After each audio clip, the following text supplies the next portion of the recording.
Ada 8 tuntutan yang disuarakan dalam aksi demonstrasi, mulai dari soal ekonomi hingga soal otonomi. Mahasiswa juga mendesak agar penjajahan negara terhadap rakyat sendiri dihentikan.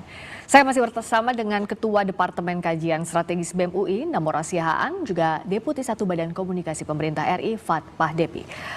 Saya ke Mora. Kemarin masa itu teman-teman mahasiswa memilih mundur. Kenapa? Ya, kami merasa beberapa hal ya. Kami merasa bahwa pertama memang sedari awal memang udah ada upaya-upaya tadi tuh untuk mengkikis gerakan kami gitu. Hingga akhirnya ya kami mengadakan panggung itu sebagai panggung untuk menyatakan kepada rakyat Indonesia bahwa beginilah pemerintah kalian, beginilah cara pemerintah kalian menerima kritik, beginilah cara pemerintah kalian menerima aksi demonstrasi. Tujuannya itu pun menjadi seperti itu. Pun begitu pada akhirnya kami merasa bahwa oke, kami lebih baik kami kembali setelah kami sudah merasa sudah berhasil ya mencapai tujuan messaging itu, hingga akhirnya kami memutuskan oke, kita tarik mundur dan kita akan memperkuat lagi barisan terus menerus berkonsolidasi hingga akhirnya mungkin ya yang pasti ya akan kembali lagi ke tempat yang sama dan merebut ya titik bundaran HI tadi. Apa bedanya menghalangi dengan mengamankan demonstrasi, Mas Fat? Ya kalau menghalangi kan tidak boleh dilakukan unjuk rasa, tidak boleh dilakukan demonstrasi penyampaian pendapat. Faktanya adalah terjadi demonstrasi, terjadi penyampaian pendapat, dan bahkan kami mendengar juga, dan kami juga menganalisis, mempelajari 8 tuntutan yang disampaikan. Jadi menghalangi tidak ada.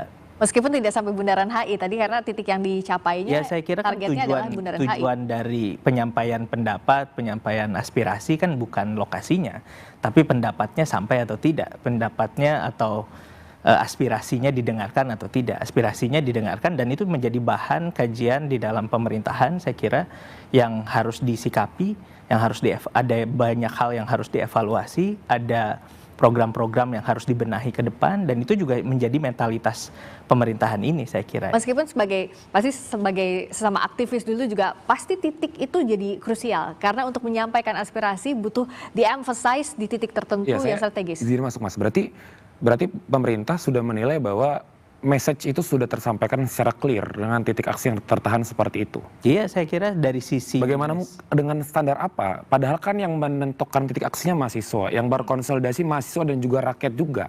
Iya. Kenapa yang menentukan itu pemerintah? Kami tidak menentukan, kami tadi masih bilang iya. Ya, hanya mendengarkan apa yang menjadi tuntutan. Tuntutannya kan ada 8. Ya, tadi kan kata Masnya kami merasa bahwa pendapatnya sudah tersampaikan karena itu intinya kan tadi katanya, dan tadi kata Masnya oke, bagi pemerintah itu sudah tersampaikan, tapi kenapa pemerintah bisa menilai itu ketika bukan pemerintah yang menyusunnya? Ya kalau belum tersampaikan ya silahkan disampaikan kembali dan ditahan lagi. Enggak, disampaikan misalnya dalam forum seperti ini kan bisa disampaikan juga apa yang menjadi pendapatnya, apa yang menjadi aspirasinya. Saya kira ada banyak forum, ada banyak kesempatan untuk mahasiswa menyampaikan pendapat gitu ya, bisa melalui banyak medium. Kan di sini yang menjadi titik percakapan kita adalah apakah titiknya atau message-nya. Nah tadi yang saya katakan apakah pemerintah sudah menganggap ini sudah sampai message-nya, iya.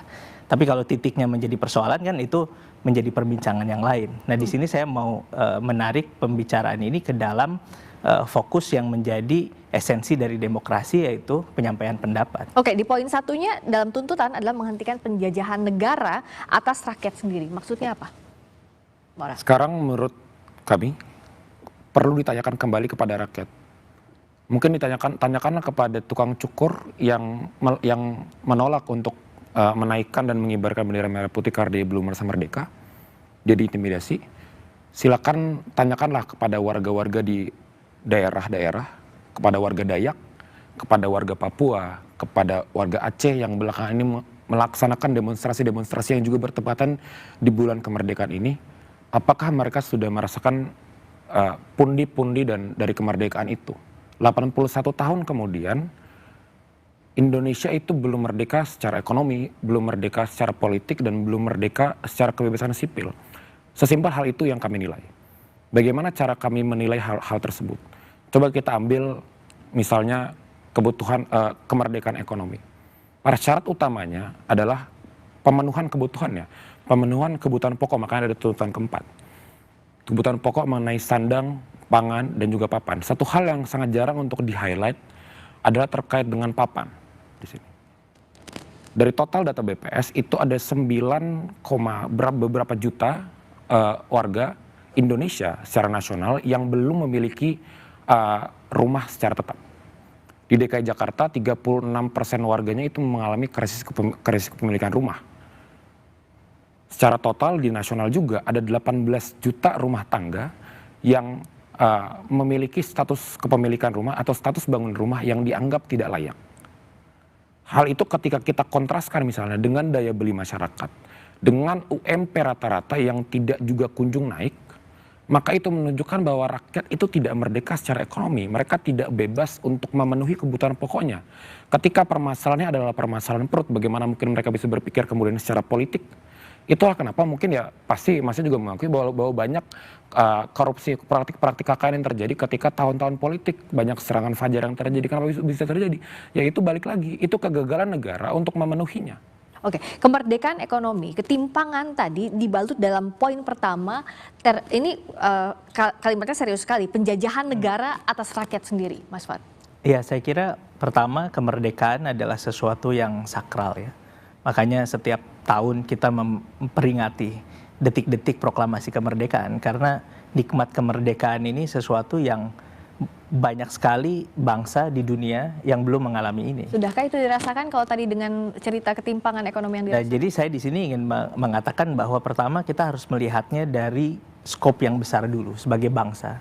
Jadi sebagai sebuah bangsa kita punya anugerah yang sangat besar namanya anugerah kemerdekaan yang bangsa lain belum tentu merasakannya. Kita juga bisa lihat sekarang tuh ada beberapa konflik gitu ya. Yang konteksnya nation state gitu seperti yang terjadi di Palestina dan Israel gitu ya. Ini kan sesuatu yang mahal yang kita sudah punya. Yang kedua, struktur di dalam ketika sebuah bangsa punya kemerdekaan, tapi kan kemerdekaan ini kalau kata Bung Karno dia bukan sesuatu yang final.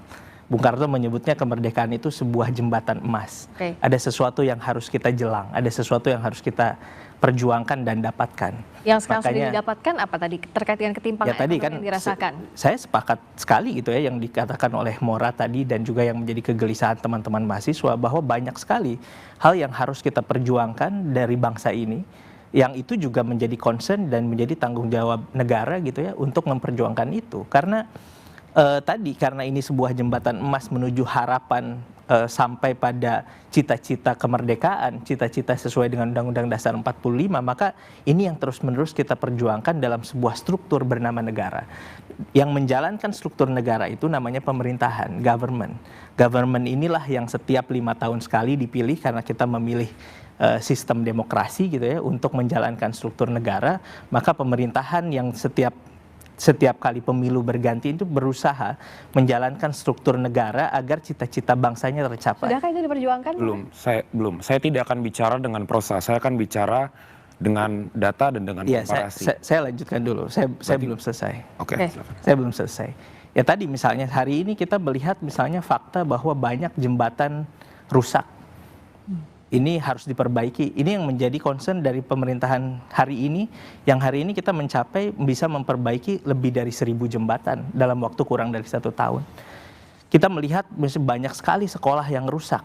Kita sudah memperbaiki lebih dari 71.000 sekolah dalam waktu 1 tahun. Itu juga adalah satu upaya untuk mewujudkan cita-cita kemerdekaan ini. Kita juga mendapati fakta misalnya bahwa banyak sekali anak-anak yang kekurangan gizi, bahwa banyak sekali anak-anak yang pergi sekolah dalam keadaan yang perut yang lapar dan lain sebagainya. Ya program-program inilah yang dilakukan oleh pemerintah dalam rangka menjawab kegelisahan itu tadi. Apakah cukup?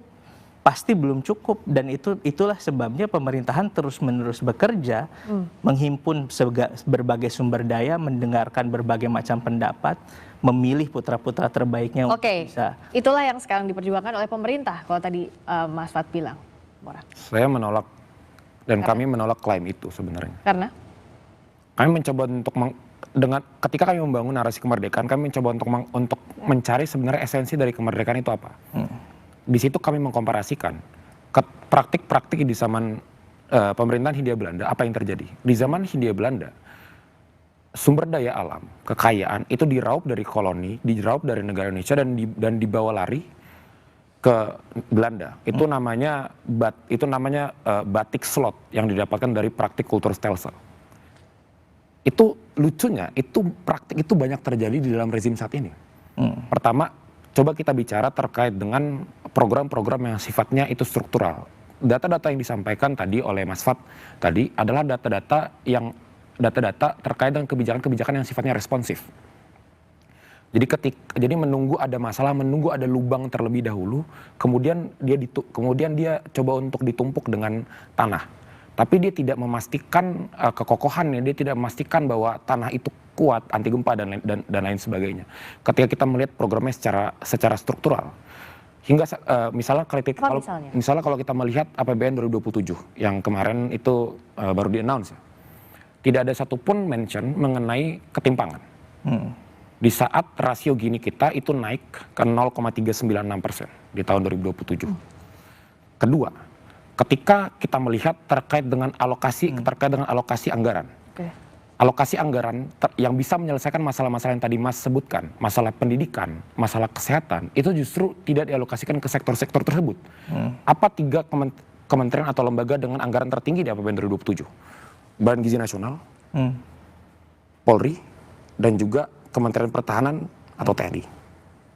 Anggaran pendidikan di mana? Anggaran kesehatan di mana? Harusnya kan jawabannya adalah kalau misalnya mau menyelesaikan permasalahan tersebut, kenapa tidak alokasikan ke pos-pos yang seharusnya atau kementerian-kementerian terkait itu dilaksanakan. Satu lagi terkait dengan ini yang sering dilupakan ya narasinya adalah terkait dengan otonomi daerah itu sendiri. Ya.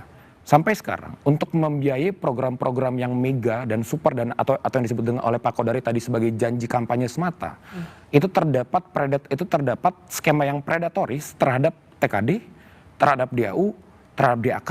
Saya ambil satu contoh. Misalnya kalau kita melihat DAK dari Tidore, DAK dari Tidore. DAK dari Tidore itu menurun kalau nggak salah itu sebanyak 80% di saat Tidore sendiri itu TKD, belum TKD transportasi daerah. Ya. No, bukan dana alokasi khusus fisiknya ya. Itu menurun di saat Tidore sendiri itu dianggap belum memiliki kapasitas fiskal yang cukup sebenarnya untuk pembangunan. Kan itu bertentangan ya dengan narasi yang tadi dibawakan oleh Mas Fatnya ya, bahwa kita menuju kemerdekaan tapi kita di perencanaan tahun depan saja kemerdekaan itu tidak akan tercapai juga. Ya ada 2 dimensi yang di sini mungkin perlu saya sampaikan gitu ya. Pertama, kalau misalnya premisnya adalah ada penjajahan negara terhadap rakyatnya, perlu saya sampaikan di sini, saya kira itu tidak ada gitu ya, dan tidak bisa dikatakan demikian karena negara terus-menerus bekerja dari sejak Negara Kesatuan Republik Indonesia ini ada untuk mewujudkan cita-cita kemerdekaan. Jadi kalau kita bicara kemiskinan dari zaman 1945, 46 sampai hari ini itu terus menjadi masalah yang ada dan itu menjadi agenda negara untuk menyelesaikannya. Nah, di sini kita bicara pemerintahan. Apa yang dilakukan pemerintahan Prabowo Subianto dan Gibran Rakabuming misalnya. Nah, dalam rangka menjawab tantangan itu dihasilkanlah program-program. Nah, bahwa sekarang pemerintahan ini punya prioritas, makanya ada disebut sebagai program prioritas pemerintah. Nah, prioritasnya sekarang ada pada sektor-sektor yang sekarang sudah menjadi perhatian publik, misalnya ada di PKPN, ada di PHTC dan lain sebagainya.